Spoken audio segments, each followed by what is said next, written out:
The hosts of bracketology are experts in nothing. They claim no advanced knowledge or profound insights. Instead, they are just three judgmental idiots who really like to bloviate their own opinions whenever given the chance. Take what they have to say with a grain of salt, or not at all. You'll probably be better off that way. It's nice to be able to talk to adults again, like have adult conversations. Yeah. Are you referring to us as adults? Well, I mean, you're closer than anyone else I've spent the last week with. I've Even never your been on a wife? cruise, but I think whatever cruise I would go on would be sans any children. So they have those. I'm aware. Yeah. Carnival is not like, they don't have a rule against it, but it's not like a super kid friendly thing. It's usually either like people in their 20s or people in their 70s. Yeah, but was it Virgin? I think Virgin Voyages, their cruise line is kid free. That would make sense that Virgin would not have kids. Haha, but well, except for that Immaculate conception and all that kind of stuff. Now, sitting on a toilet seat.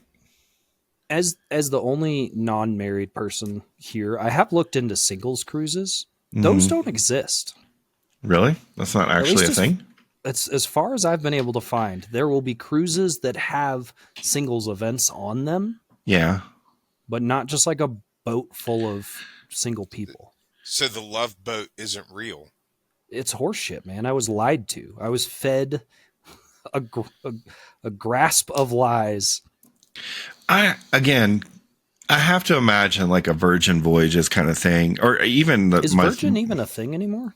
Yeah, their cruise lines still exist. And even with my one experience going on Carnival, like there's some hooking up going on those boats. There has to be. Sure. I mean, how many of the crewmates do you think are hooking up? Because I've worked in a restaurant before, and I know that shit was rampant. Well, restaurants are a totally different animal. But this has restaurants on the ocean, right? Yeah. I mean, there's several restaurants on a cruise ship. Yeah, and they're spending like 6 to 8 months at a time on this ship. Yeah. Just doing the same circles over and over again. So with their tongues on each other's body. You do not want your food made with love on a cruise, is what I'm... No, there's a lot of... I have to imagine there's some love going around, you know? I'm just saying, okay, so like, for example, I was on a cruise line that, well, I guess I'm wearing the hat, so I was trying to avoid saying the name, but it doesn't matter. I was on a Disney cruise, and I am a bit of a night... Yeah, don't sue us. I'm a bit of a night owl, as you all may know. So like my family went to bed like 9-10 o'clock, and I'd stay up and do other stuff. So like they'd have some options for adults later at night, but not like super extensive. Not like, again, some of the more adult driven cruise lines. But one night anyway, I went to the movie theater and watched Deadpool and Wolverine, and it didn't end until like 1 a.m. So when I came out in the main lobby area, some of the performers that are on the boat were in the main lobby area, and it was like dead. It was like them and me, and that was it. And I, being the creep that I am, stood there and watched them for a while because they were like rehearsing and filming TikToks at the same time. And there was certainly like a familiarity between some of them that I think extended beyond just the physicality of their dance moves. So Donald Duck and Minnie Mouse. Yeah. Mickey, I mean, it's like every time he turned his back, they were eyeing each other in a way that made me uncomfortable. And I was just sitting in the corner and with my trench coat, just like watching, you know? Yeah. I can just imagine you in a trench coat peering through some fake plants on a cruise ship, watching these performers work out their routine. I mean, they were entertaining. They're used to having an audience. What if, so, it's become a common thing in the last, I don't know, decade or so, are celebrity Corporate cruises. Greed. Oh, yeah. Uh-huh. No, that's been around for a bit longer. Yeah, that's fair, I guess. Yeah, it's just It's rampant. more rampant now. Yeah. Celebrity cruises have become a big thing. What if we ever You mean got like big themed enough cruises? Yeah. Yeah. What if we ever got big enough to do a bracketology cruise? The whole I boat feel is like- shaped like a bracket. Look, I feel like we need to set reasonable expectations for ourselves here. I think there needs to be a really lame podcast theme cruise, and we're like the 1 PM on Wednesday entertainment. So we're the Jack on the act. Titanic. Yeah, we're like everyone's at lunch in the buffet getting their crab, and we're trying to talk over the clinging forks and knives. Like that's where we would be on that cruise, you know? I mean, we would be on. But it'd be an honor to be there. Yeah, I mean, I thought about that. The cruise that I was on had a magician, and he did 2 shows. Well, 3 shows technically. So on one day he performed twice, and then like 2 days later he did like an adults only show later at night. And I thought about that, and I'm like, all right, this dude realistically worked for like maybe 4 hours, right? He did a rehearsal or 2 with the tech crew, and then he did his shows, and that was really it. And like the rest of the time, he just gets to be on a cruise. Like that's it. There was one point when I was waiting in line for popcorn for something, I saw him just running laps around the outside of the cruise ship, like getting, exercising or whatever. Yeah, magicians like, have to stay in shape. I mean, sure, yeah, but it's just like he just gets to be on a cruise now. And on one hand, it's like, yeah, that's cool. But on the other hand, it's like anyone who went to the show is like, oh, there's a magician. So is it really going to be enjoyable to like go up to the pool where everyone else is, or is he just like chilling in his room the whole time? Like the reality of the whole situation was pretty fascinating to me. Yeah, of like being a crew member. As long as the magician didn't make somebody's wife disappear or something, he's probably safe. Yeah, I mean, again, it was a Disney cruise, so there wasn't, I feel like, probably a whole lot of that going on. I didn't see any upside down pineapples on any doors anywhere. You weren't looking hard enough. I mean, it's fair. I didn't go on every floor. Perhaps there was a designated floor for that I just wasn't on. They just rented out a floor. Yeah, there's a whole floor. I can't tell if that's the top or the bottom floor. Both. But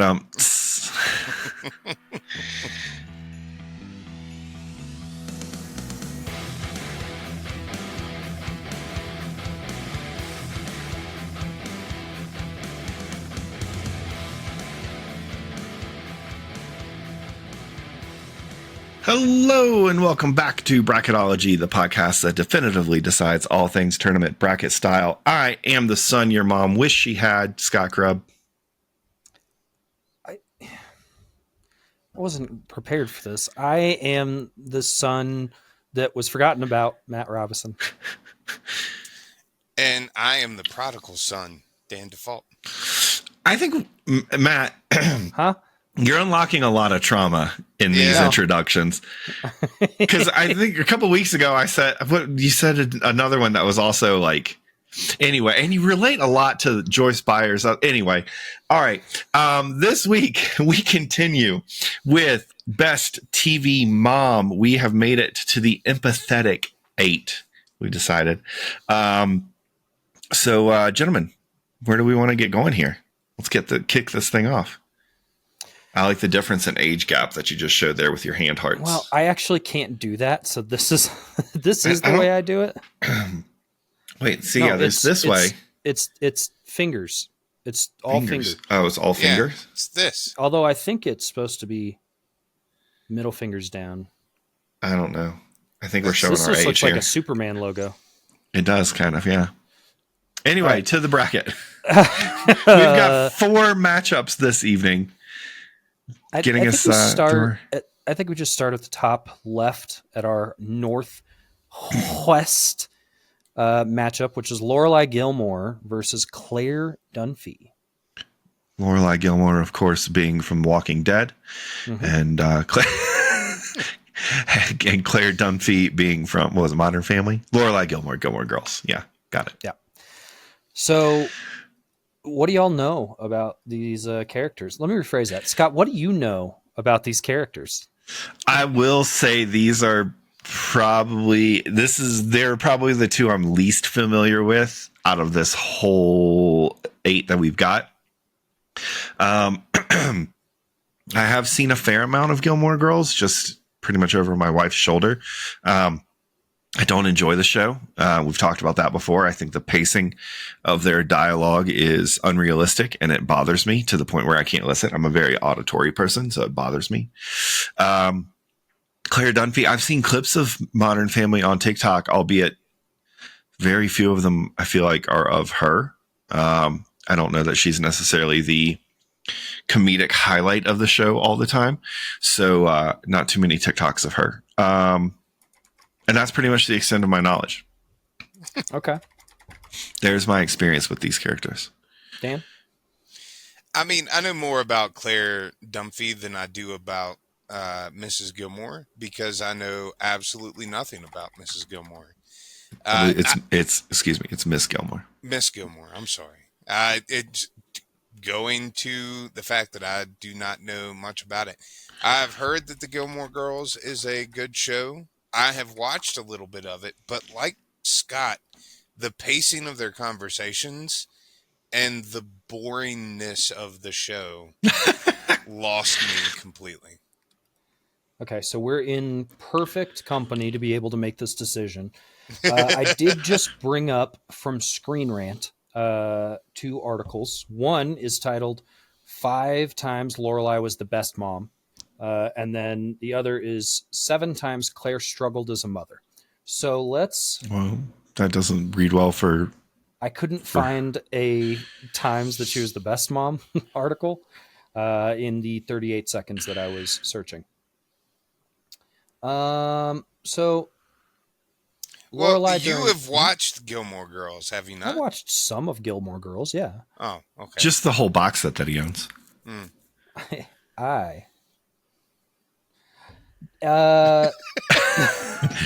you just agreeing with me like a pirate? Lorelai, during Rory's first breakup, Rory is her daughter. After Dean broke up with Rory, after building her a car, that son of a bitch, 3-month anniversary, she came home in an emotional shock, refusing to address her heartbreak. Lorelai assured her that it was okay if she needed to let it all out. Blah blah blah blah blah. So let's just. What was number one? Breakup, well, they're not ranked. The first one that's on the list is supporting Rory's future. Okay, so she's supportive. She's comforting. Yep. Can we take this whole Screen Rant article and just knock it down to like 5 adjectives? Hold on. Chat GPT. Consolidate this Screen Rant article to 5 adjectives. I want to see what ChatGPT comes up with. It's just going to do a word count, and it's going to be. It can't. What was it? It can't spell. It can't count the number of N's in the word banana. Is that right? Well, to be fair, a lot of people in today's society can't count the number of N's in the word banana. Well, that's true. Despite Gwen Stefani's best efforts. Look, I don't think Gwen Stefani has any good efforts left. But have you seen her latest business venture? No. Yeah, okay. She doesn't have any good efforts left. ChatGPT has 5 adjectives. It couldn't browse the web, but it came up with 5 adjectives to describe Lorelai Gilmore: witty, independent, caring, rebellious, and charming. Okay. So what would it say about Claire? Yeah, it's like, now we gotta be fair here to make this decision. It's our expert third party. Well, fourth party. Claire is organized, loving, overbearing, supportive, and sarcastic. I would say that's pretty. It's pretty accurate. It is fairly accurate. But she's overbearing because of her need to control. Yeah, she's super type A. Yeah, and her need to control, I think, stems from the rough childhood she had and how she wants to avoid repeating that for her children, which I think speaks to her as a mother. Yeah. But what kind of trauma and damage is being such a type A controlling personality going to cause? I don't know. You tell me, Scott. It can certainly strain relationships. I'll tell you that. Especially I'll when tell you're you stuck what, on a boat together for 5 days. I had that one like loaded up and ready to go. I don't know. You I mean, I son of a think bitch. having watched more of both of these shows than it sounds like either of you. Well, no, I've watched Modern Family. Have you watched all of Modern Family? I don't know. I didn't keep an episode count, but I've watched a fair amount. I have watched more episodes of both of these than both of you. Claire Dunphy. Fucking loser. Don't step up to Matt, Dan. You get housed. I used to watch TV all the time. So Claire Before Dunphy, I figured out video games. Well, no, before I had the ability to interact with other people. Claire Dunphy is I think she's a much better mom than most people think that when looking at her from the outside. Like, she cares about her kids. She raises them to be generally decent people. I think they've only gotten arrested a couple times, but that's fairly common in sitcoms. You know where a bar is set. Yeah. Lorelai Gilmore, I think, is a good mom, but she also is she's a mom to only one and kind of the town. And I don't know that lessens it by any means. I think all mothers are valuable. I just think when I look at these two, which one would I want to have as a mom? I'd say Claire. Huh. Wow. Okay. I did not see you going in that direction. I wasn't sure until it came out of my mouth, and then now that I've said it, I'm sticking with it. All right. So Dan, how do you feel then? I mean, I'm going with the mom that I know, which is Claire. All right. Well, it sounds like we have a consensus. Claire Dunphy moves forward. Fairly easy. Where do we go next? Down. Down, baby. Oh, no, we can't do that. I got to cut that out. Kitty Foreman from that 70s show versus Dee Dee Pickles from Nickelodeon's Rugrats. That was hard to say for some reason. Not to be confused with Discovery Channel's Rugrats. Yeah. Exactly. Opening arguments? Yeah, so Kitty Foreman, kind of the softer of the two parents in that household, where Red was the hard ass. Kitty was very much the loving, nurturing, caring one. Kitty had a tendency to be a little overbearing. I remember an episode where Eric did not want a surprise party, but Kitty would not let it go because Eric is her little baby. And Kitty Foreman also was completely oblivious, despite what would be an obvious smell coming from the basement, of them constantly smoking pot in the basement. Do we know that she was completely oblivious to it? Maybe. I have to assume that Red was completely oblivious to it. Yeah, but I think that a lot of men, when they become adults, lose their senses of smell. So that's the only way I just hang out with you two guys. I just made that up completely. It's a good thing you're old. No, I think there's actually an episode where Kitty goes to the basement with Bob and Midge, and I think they smoke. I think that she says something like, "No, I know where it's at," and then it just does the whole table thing with them. No. I think that they had eaten, or was that the brownie? Special brownies. Yeah, that might have been the brownie episode. And then they did the high camera. Because I know that every time it came to her, she just went and just did her laugh. I tried to do it there, and that was real bad. So on the flip side of that, you have Dee Dee Pickles from the show Rugrats. And we've talked about this in previous episodes. Everybody was always at the Pickles residence. All the kids were always there. I don't know if they were running a daycare or what. So I think that Dee Dee was more of a communal mom. No, you can say the same thing about Kitty Foreman. The kids are always in her house in her basement. She took in 2 or 3 of them. Yeah, over the course of the show. I'm not trying to say that Dee Dee is something that Kitty is not. I'm just explaining the character. But with everybody over at her house at Dee Dee Pickles, they always got into the most ridiculous circumstances. I mean, how do you not know that your kid has a screwdriver in their diaper to pop the little thing on their gate? And how are you not paying attention when your child, your toddlers are running around the house, outside of their designated little play area doing God knows what? On the flip side, Dee Dee Pickles was definitely trying to be a good mom. She had all of those Dr. Lipschitz books, and you could feel the love that Tommy had for his mom in every episode, for sure.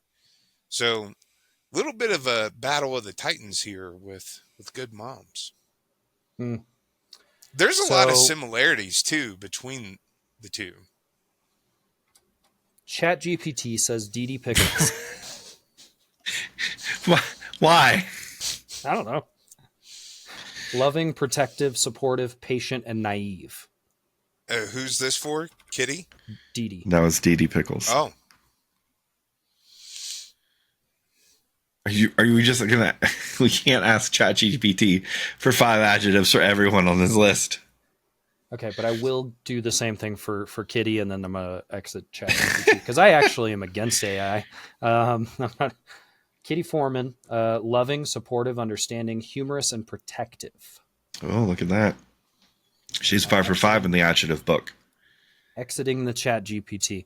I think again. Let's go back to it. Right, there are two. There are two mothers in front of you. Yeah, go ahead. Finish that. Which box are you grabbing?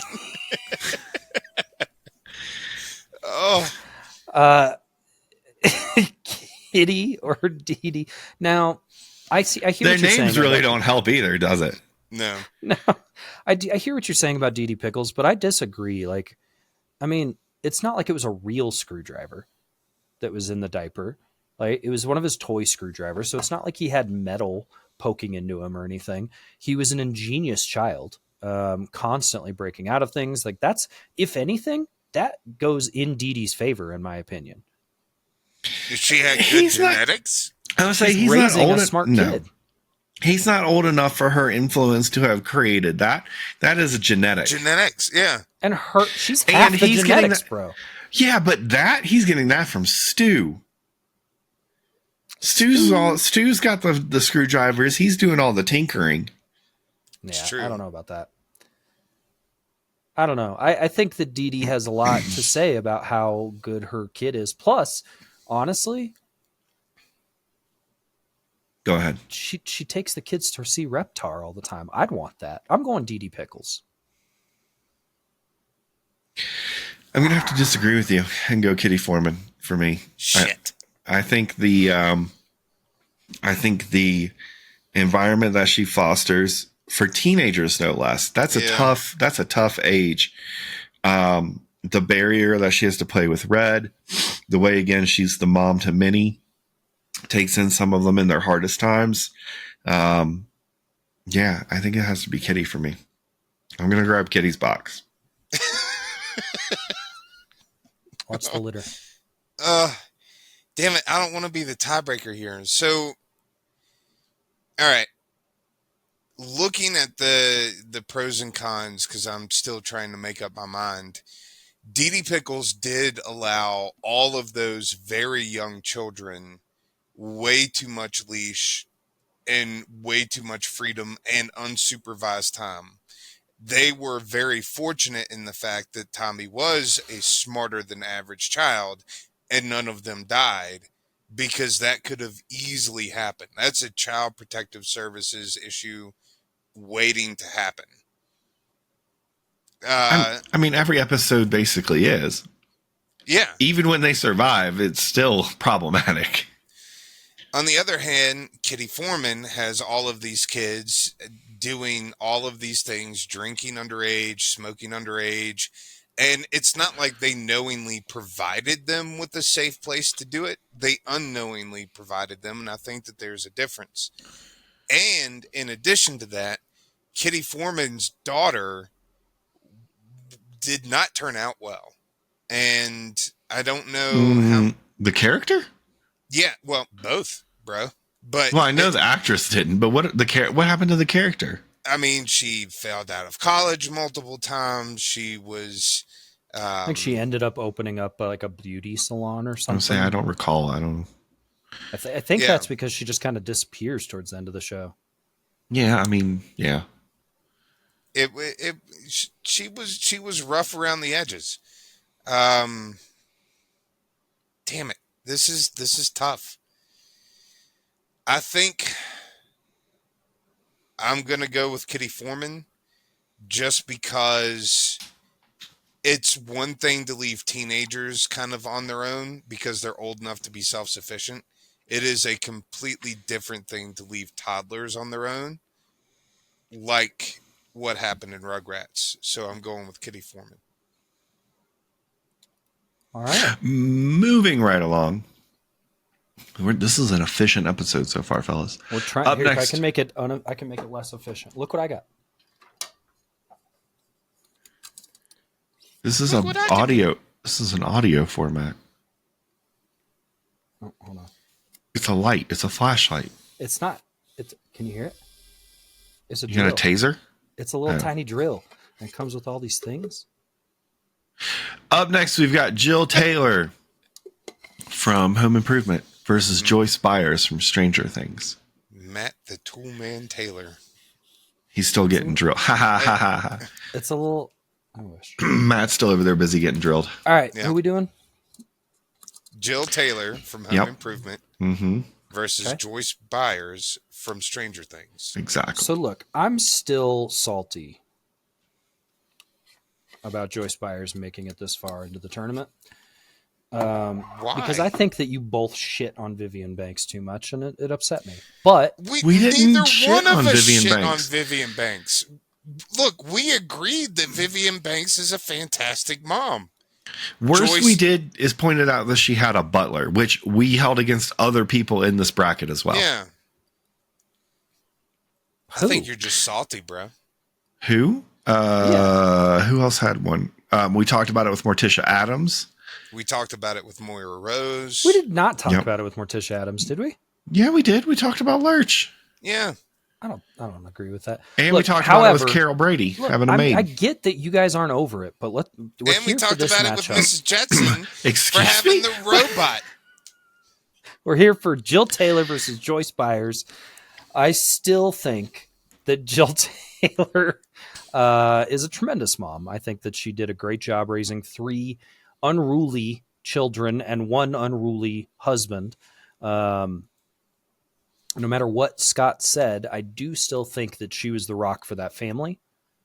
I think that she is the one who kind of stayed sane throughout the whole thing, even considering how much crazy shit she had to deal with. Joyce Byers, I still think, neglected one of her children. So you want to talk about the crazy shit that Jill Taylor had to deal with and not talk about the crazy shit that Joyce Byers had to deal with? It's a lot more relatable. Mom? So?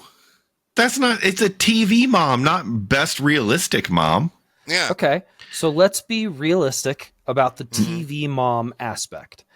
Okay. If your washing machine, dryer, dishwasher, sink, toilet, every week something was fucking blowing up, to me, I don't know, to be able to hold your shit together through years of that happening every single week compared to...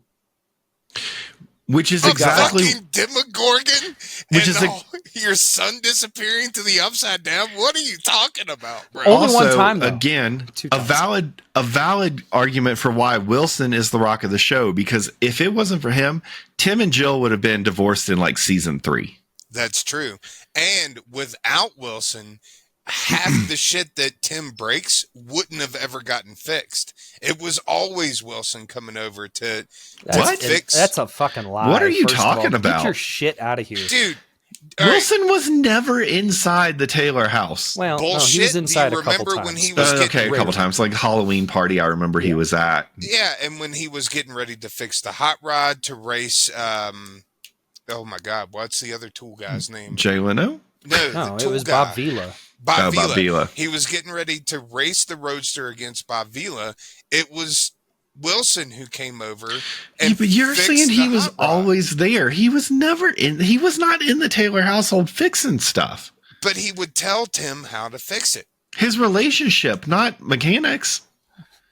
In addition, I want to just throw out there, somehow Scott turned on Dan, but Because he said something stupid. It was stupid, but I'd still think that, look, Jill was a great mom. Yes. She raised her kids right. Sure. She had to not only deal with all of Tim's horse shit, but she would also clean and go work and do all of the motherly things that existed in her life, and come home to find that her dishwasher was trying to eat her child. You know what's worse than a dishwasher trying to eat your child? A fucking Demogorgon trying to eat your child. I just think this argument doesn't carry as much as you two are making it carry. Look, you're going to say that until the next matchup when we're talking about Mary Winchester, and then everything's going to be, oh, she went through an ethereal portal and she died fighting a demon to save her son. I'm just saying it's all going to turn around. The turntables will turn once we get to the next argument. And you're putting a lot of excuse me. You're putting a lot of weight on this neglected kid argument. But Joyce Byers was a single mom working at a grocery store trying to take care of her two kids.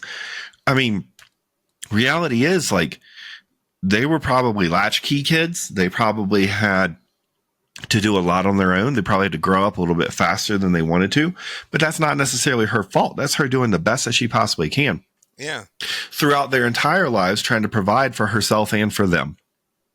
And then she has to fight a fucking Demogorgon. So you're saying that there's literally nothing negative about Joyce Byers? I'm not saying there's nothing negative. I'm just saying that you can't hold her circumstances against her when she's doing everything in her ability to overcome them. That's what's a greater sign of motherhood and than that kind of, providing and care and compassion and all that. With the addition that most of the mothers on this list are the same. Based on, you can't hold their circumstances against them when they are doing everything that they can to be the best mother that they can. Like, the circumstances. Yeah, but in what other scenario have we held their circumstances against them? This is the only argument where that's coming up. No, absolutely. We just held that against Dee Dee Pickles. Because her kid's so smart and gets them out of shit. No, she's that is neglect. She can. If she's putting the kids in a playpen in a living room and then walking off and leaving them for long enough for them to escape and get out of the house and, do all the shit they're doing, that's neglect. She's not paying enough attention to them. That's not her circumstances. That's her decision making. Yeah. To a point, until Stu's shit blows up and then she's got to go take care of him or something that does bring her away. All I'm saying, I want to go back to it. The circumstances are different. What we're evaluating is motherhood. And I feel like Jill Taylor would do all of the things that Joyce Byers would or did do if given the exact same circumstance. I 100% disagree. Fine then. Okay, but even if that's the case, Jill Taylor also had Tim around to help her raise her kids. Joyce Byers was doing it by herself. And speaking as a latchkey kid, growing up in a single home with a single mom, working full time, I understand the fact that the oldest son had to grow up a little faster, had to help out around the house. We all had to help out around the house. But that didn't mean that my mom didn't do everything she could to provide and raise us and support us. I think my mom is a tremendous mom, just like I think Joyce Byers is the better of these two moms. I'm not trying to take away from any single parents.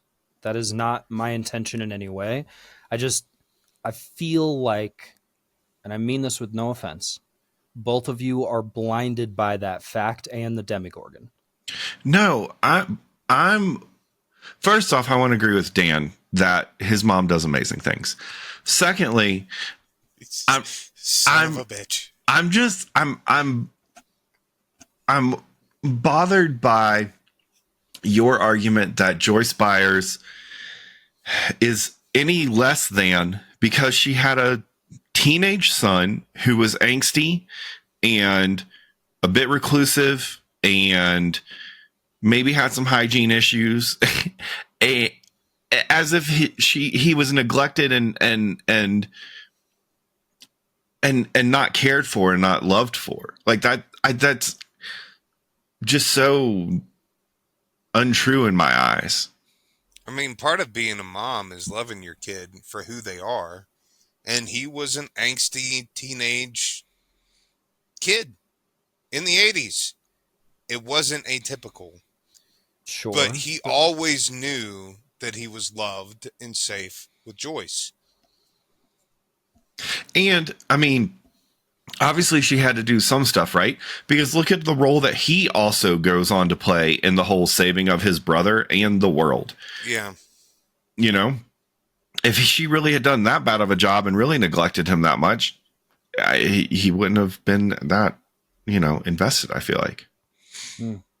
Or stable enough to deal with all of that. That's also true. Well, maybe it's just me trying to grasp at straws to find some kind of argument, because none of you have said anything even close to neutral or bad about Joyce Byers. I feel like, again, y'all have a bias, which is totally fair and understandable. It's not a bias. I don't have anything negative to say about Jill Taylor. I just don't think that she has shown as much as Joyce Byers. So she stopped, or at least intervened, when her child was going through some really dark times, right? You're talking about the youngest child. Yeah, his name's Mark. That was going through an emo phase, and she didn't like it. Or a metal phase. I wouldn't even say it was a metal phase. It was very much because this is the 90s, where school shootings have become a thing, right? There was a legitimate fear. There were cops involved in the show, like, that thought that he was doing bad things, that he was planning something. Like, there was a lot going on there, and Jill was an avid participant in making sure that her children were safe, both physically and emotionally and mentally. And I think that speaks a lot, right? If you talk about what has she done, she provides. Her husband being there, right, also has a TV show, which means he has fame, which means that she has to kind of deal with that. He's fucking things up all the time, and she has to deal with that. I'm trying to come up with some kind of argument that would push a needle in any way for either of you. So the bias exists. He was famous on Michigan public access television. And they lived in Michigan. I mean, yeah, but still. His audience had hold on. Let's just get this farce over with, and you guys can go ahead and vote. What farce? This whole matchup? Yep. Okay, well, all right. Well, Dan, you go first. It's Joyce Byers. Okay, Matt, you go ahead. No, I abstain. No, Matt, go ahead. No, I abstain from this vote. You can't. There's only... Okay, fine. Then I'm going to say Jill Taylor. No, I'm not going to do that. It's Joyce Byers. Yeah. So Joyce Byers moves on. Wow, even in my grumpiest moments, I didn't abstain from the vote. Yeah. I didn't back out of the whole purpose of this. There's no point in voting when I know both of you, like, neither of you even considered Jill as a better mother in this situation. Similar, she never fought a Demogorgon. Yeah. To save her kid's life. And then subsequently saved the world. I'm not saying that Jill Taylor is a bad mother. Jill Taylor just didn't show as much as Joyce Byers showed. And it's just, it comes down to that. Joyce Byers take the Demogorgon and all the sci-fi stuff out of it. And it's just Joyce Byers raising her kids in the 80s by herself. That in and of itself, and the love that she provided in that household and kept that stability, that speaks a lot to what she was able to do. And it's not like she was a single mom that had a really good job. She was working at a convenience store in a small town in the 80s. Yeah, and she also let, if you remember back to the first season, her children go over to their dad's house, who was clearly an abusive father figure. But we'll move on to the next matchup. Mary Winchester versus Claire Huxtable. It's definitely Claire Huxtable. Mary Winchester's bullshit. Yeah. She's fucking dead. She's not even there. And when she does come back, she abandons her kids. Yeah, and I really think that that Mary Winchester completely abandoned her children, not just one child, but both child. And who sets up a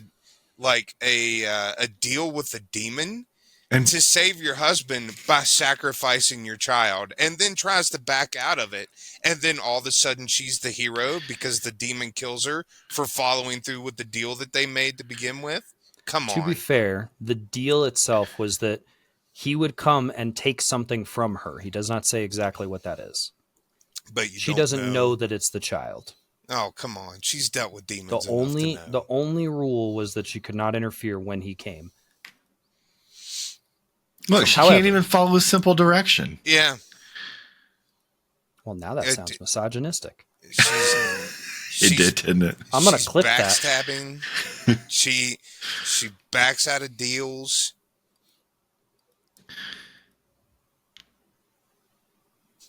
Matt, who do you want to? How do you feel about this matchup? I think that Mary Winchester is a fine mother, not just to her own children, when she sacrifices her own life to save them.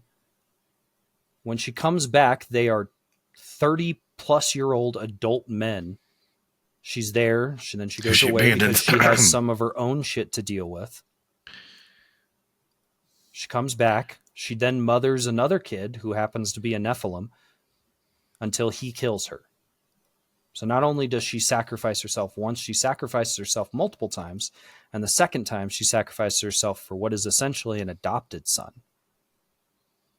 Well, the adopted son kills her. Yes, and she knew that it was kind of coming, allowed it to happen in a way in order for him to get his humanity back and actually start to learn that killing is bad. Sounds like the only thing she's good at is dying. It sounds like the only thing Claire Huxtable's good at is shielding Bill Cosby from being arrested. I don't think that was part of the series. I don't remember that being in script anywhere. No. You missed that part? Missed that episode? Yeah, I must have missed that episode. But Claire Huxtable, on the other hand, was one of the first very prominent, very successful working women in television. She set a wonderful example for all of her children, and she did. Except the one that went missing. She, again, writers, you can't. We didn't hold that against Kitty Foreman. Hold the fuck on. Hold changed. On. No, hold on. Writers, you can't. Mary Winchester was written to die numerous times. No, I think we said production decisions. Yeah. Or something to that effect.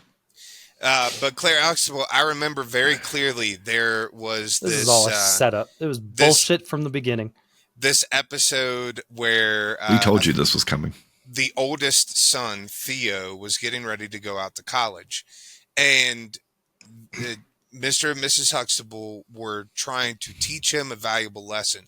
So they gave him what in the 80s times would have been a modest salary, but then they turned his bedroom into like a apartment, and they had a furniture store, and they had a restaurant, and they had a clothing store. It was all his stuff, but they were teaching him the value of $1 because they grew up in a very wealthy house, but they still wanted to instill that. And that was one of the many good life lessons that they creatively did to raise their children right. And I think that that is a beautiful kind of tribute to what she was as a mom.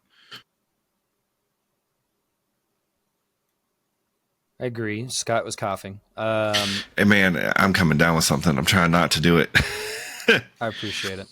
I think that an important aspect behind, and I don't know Claire Huxtable that well. Like I never really watched the Cosby Show all that much. That's a pretty good show. I watched some of it, but just not a ton. If it wasn't for Mary Winchester dying the first time you guys say she abandoned her family, the world would not have been saved. Like, it was a part of the fates that started the Winchesters down the road of being hunters to the port. You know, it goes through an entire, like, that entire arc is based off of revenge for their mother, right? Giving them a purpose and giving them something to fight for. Not saying that Claire Huxtable didn't give her children something to fight for. I just don't know what that is. Joyce Byers also saved the world, and her thing she was fighting for was her kids. We're not in that matchup. I told you that all of the things that he refused to accept about Joyce Byers. No, it's a completely different thing. What I'm saying It's is literally not all a different thing. It is completely different. Mary Winchester sacrificed and gave her kids purpose. Oh, Joyce Byers didn't sacrifice and give her kids purpose? Even before the Demogorgon in the What was Upside it, Dan? Down? She was a single mom to 2 kids. You don't think there's any sacrifice there? The purpose was Also, to get out of the town. She risked her life to save her kid. She was willing to make that sacrifice. She was easily willing to die. No one She goes was just into a the better Upside Down mom and expecting didn't to have come die. back. You know what she didn't do? Make a deal with the Demogorgon to take something and then try to fight back when she figures it out, which she should have known all along, that it was her kid. You know what she didn't do? She didn't come back from the dead and then decide that her shit was too difficult and then abandon her kids again. Oh, I'm sorry. Are you shaming her death PTSD? Are you literally shaming somebody for having PTSD and needing to work through that? That's what it sounds like. I'm shaming her for not being the mom that her kids clearly needed her to be. I disagree. It felt like for 20 some odd years, 30 years, she did give that to them. By being dead? She worked real hard at motherhood. Yeah. Saved 6 his son's feet life. under. Gave him a purpose. What are your votes? I'll start out. I'm going with Claire Huxtable.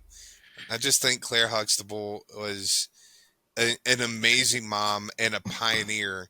And I know we aren't talking about like icon status, but to be that like successful and powerful at that point in television, I think that was not just a mother to the children on the set, but ultimately inspired millions of girls to grow up and become successful and powerful because they finally had somebody that they could look up to.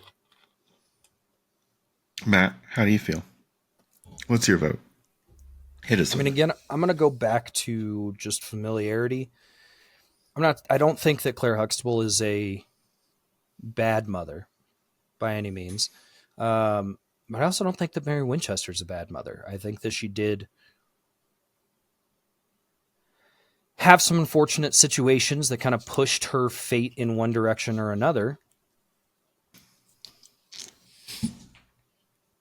But I think that when she was there and what influence she did have, and when you think about, I'm going to use, there's an episode in I believe it's season 5, where Sam and Dean go to heaven, and Dean goes to the way that heaven works in Supernatural is you go to your most precious memory, like the thing that you enjoyed the most in life. And for him, it was sitting down as his mom made him a grilled cheese and tomato soup and like being in the presence of his mother. And I think that speaks a lot to the character of your mom. So I'll go Mary Winchester.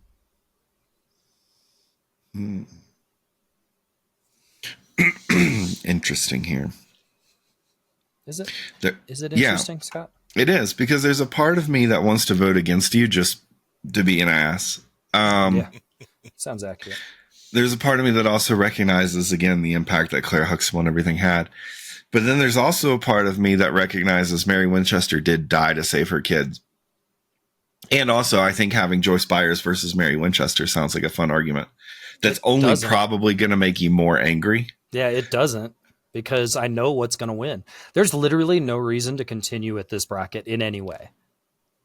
Because nobody going up against fucking Joyce Byers with you two is going to win. I don't think you're right on that. Yeah. I don't think you're right on that. I think there's some solid. I can foresee. I understand where you're coming from. I do, but I think you have to understand that part of the reason that we are so feverishly passionate about Joyce Byers is because we can see how well it's getting under your skin. Yeah, and this is the first time we've gotten to you. It's amplifying our passion. The stoic, tilted eyebrow look you have at the moment. It's a veneer. It's turning me on, and so I want more of it. This is the first out of what this is episode 38, 39, somewhere in that range. There have been discussions that have pissed Scott off. There have been discussions that have pissed me off. There have been discussions that have made Scott and I argue for fucking months. We still argue. Yeah, after we recorded it. But there's never really been one that has gotten you mad until this one. So we're enjoying it a little basking in the glow slightly. Yeah, a little bit. I don't know. I'm really kind of torn here. Because again, like I'll follow in Dan's footsteps here with some pros and cons. I feel like Claire sets a great example as a hardworking, successful parent. And has a great way of teaching her kids life lessons. Man, I was trying to do pros and cons, but I don't know that there's necessarily a con for Claire Huxtable. Mary Winchester, she gives her life to save her kids, sure, but she's only in that position because she put her family in that position, right? She made a deal with a demon, whether she knew what it was going to be or not. That's still incredibly risky behavior. Not only being a hunter, which granted she gives up when she becomes a mom, but that's incredibly risky behavior. And then when she comes back, I don't know. I mean, to just turn around and leave again, knowing full well, like, what your sons growing up without you did to them and turned them into, and like, I don't know, man. That's a tough list of cons for her to come over, even with dying to save her kids. Man, I don't know. I wanted to say Mary Winchester just to set up that next matchup, but I don't think I can do it. I think it has to be Claire Huxtable. All right. Wow. The Joyce Byers Mary Winchester matchup is appealing, and I apologize to our listeners who might want to hear it, but I mean, we got to be realistic here. I feel like it's Claire Huxtable that has to move on. I think Claire Huxtable is definitely a better competitor against Joyce Byers than Mary Winchester would have been. Yeah, for sure. And with that being said, we're now down to our familial 4. Sure. We'll call it that. All right. We're down to our familial 4. So next week, we will have Claire Dunphy versus Kitty Foreman, Joyce Byers versus Claire Huxtable, and then we'll have a winner. We'll have the best TV mom decided. Yep, it'll be Joyce Byers. I wouldn't be so sure. So salty. He's so very salty. So next week, join Dan and I while Matt stews in a corner. So I asked ChatGPT for negative aspects of Joyce Byers. Came up with 6. Okay, great. She's overbearing and stubborn. Her refusal to back down, occasionally leads her to dismiss advice or alternative perspectives, which might frustrate those around her. Yeah, and she figures out how to talk to her kid because of it. Impulsive decision-making. She also often acts impulsively. It's rooted in love and sense of urgency, but it can lead to reckless decisions, such as putting herself or others in danger. Again, to save her kid. Strained relationships. Her singular focus on her children and their well-being sometimes causes her to neglect other relationships or responsibilities. For instance, her dedication to finding Will in season 1 creates tension with her older son, Jonathan, who feels neglected and overburdened. Until Will realizes that she did find her son. Number 4, emotional volatility. And that he's trapped in the upside down, and then he joins her in that search. And I do believe the beginning of your little blurb right there talked about her sacrificing other relationships, or talked about difficulty with other relationships, as in the fact that she's a single mom this entire time, making sacrifices of her own relationships in order to provide for her kids. Go ahead. Tunnel vision. Her deep focus on protecting her family sometimes blinds her to broader concerns. Her unwavering devotion is admirable. It can lead her to overlook the needs or contributions of others in her circle. Yeah, if my kid was missing in the Upside Down being attacked by Demogorgon, I'd have some fucking tunnel vision too. So come back next week when we crown Joyce Byers the winner of Bracketology Best Mom. He's Scott, he's Dan, I'm Matt. Fuck all of you. We didn't think any